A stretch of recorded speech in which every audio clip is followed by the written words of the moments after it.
Kitty Cats was going down, Grant Lofthouse here. In this video, actually sorry, before I state that, you can probably tell already I'm a little bit crook, so laugh along with me, and again, I apologize if my voice breaks, if I start coughing, or if I get really high-pitched at some stage throughout this video. So, we're going to cover the final video of the first component. If you remember in my previous videos, I mentioned there's sort of 3 keys to focus on when it comes to losing body fat: training, nutrition, and getting your head in the game. So this is the third and final video for the first component, the first key, which is training, and that is recovery. Now I know what you're thinking. What the hell has recovery got to do with me losing body fat? Well, if you're injured, you can't train. If you can't train, you're missing 1/3 of the 3 keys, and that's a very big component. All 3 keys are just as important as each other. But again, if you're missing one because you're injured, you've only got 2 left, and that's definitely going to be not in your favor when it comes to achieving your goal, which is obviously losing body fat. Okay, so Andrew Reid states that if you want to train hardcore, you need to recover hardcore, right? Another strength and conditioning coach who is very smart, and he goes by the name of Ian King. He states, and I'll summarize this because I can't remember the exact quote, is that the single biggest thing missing from everyone's sort of training regime and component to achieving peak performance and the way they look and feel is stretching and the way you move. Another very smart coach by the name of Gray Cook, he uses this example and I love it, and it gives everyone sort of an aha moment. What you can do is put on a very tight pair of jeans and walk up the hill. Then walk back down the hill, take the jeans off and walk back up the hill again, and notice how much easier it is on your body.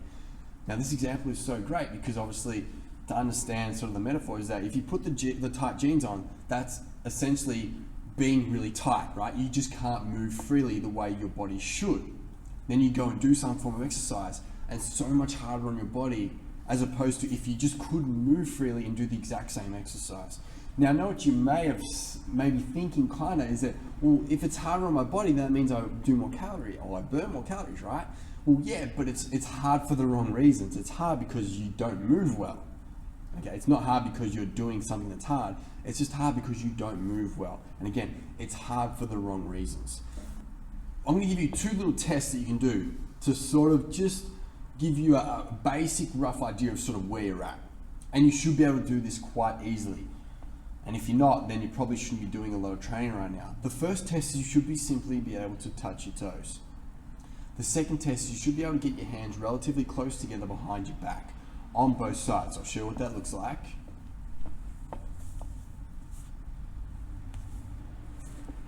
If one of those 2 are missing and you can't touch toes, your hands aren't really close together, somewhere down the track you're going to get injured.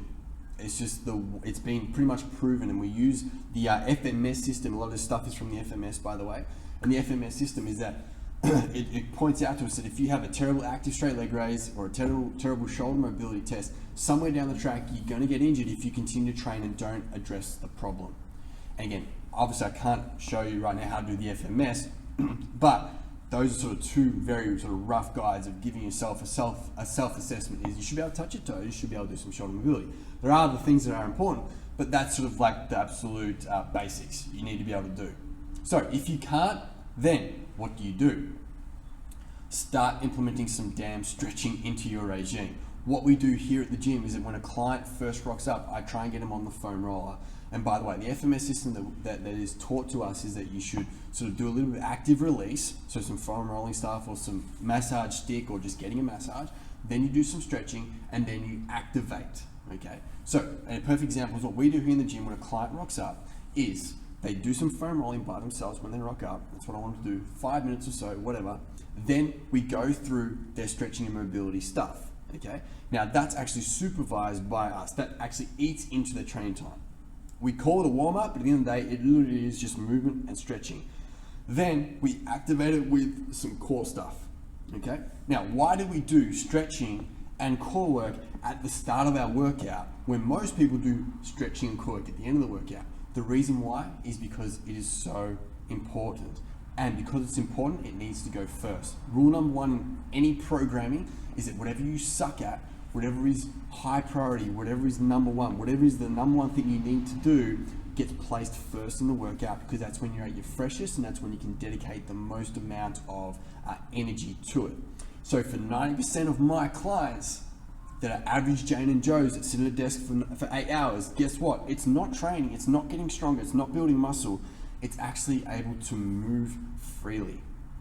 And that's why the warm-up and stretching stuff gets placed at the beginning of the workout and then we activate it with core work, okay? Same thing is that people have terrible cores from sitting down a lot and just not breathing correctly. So guess what? Core work gets placed at the beginning of the workout, not at the end when you're tired and you just want to get a couple of sets of planks in. No, we put it in the beginning and make sure we do the planks right and do it efficiently, okay? So that's what you can start doing. So if a client trains here twice a week, 3 times a week, we know that at least they're going to get a little bit of core work in and a little bit of stretching in, supervised. We know that they're getting it done before they go and do all their other training and heart rate stuff, okay? I want you to start doing the same thing as well. You can just start off with 15 minutes before you do your training. And if it eats into your training time, so be it, because it is super high, high priority and important, okay?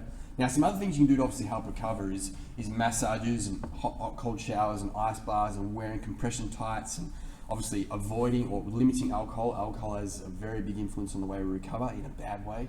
And obviously 8 hours sleep and good quality food. All these things can help, but they won't help improve your toe touch. If you want to get a toe touch, you need to work on your toe touch, okay? Couple little things quickly is that when you do any sort of particular stretch, and this is from Kelly Starrett, he's been made me aware of this, is that you need to hold the stretch for about 2 minutes. The reason why is because when you stretch, your muscle freezes up because it feels like it's a threat and it's going to tear itself. So after around 2 minutes, that's when the muscle realizes that it's not a threat and it'll actually give up and give you more length and lengthen. Okay, so again, so any stretch that you do, hold for around 2 minutes. That sort of seems to be the best sort of length. The other thing too is don't get frustrated or impatient with your stretching work. Charles Poliquin states that you need to do about 6 hours of stretching per week for the first 6 weeks to notice any significant difference.